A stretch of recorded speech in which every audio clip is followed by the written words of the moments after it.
Ada seorang sahabat Rasulullah, seorang tukang kayu. Tukang kayu itu selalu menyembunyikan tangannya jika bersalaman dengan Rasulullah. Rasulullah keheranan dan langsung menegur tukang kayu itu. "Ya Rasulullah, aku mohon maaf," kata tukang kayu itu. "Hal itu terpaksa aku lakukan karena aku malu.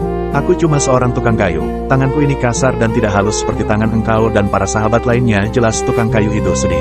Lalu Rasulullah memegang tangan tukang kayu itu dan tiba-tiba menciumnya dengan penuh kasih sayang. "Justru tangan ini yang akan menyelamatkanmu dari jilatan api neraka," jelas Rasulullah. Tukang kayu itu pun terharu bercampur gembira.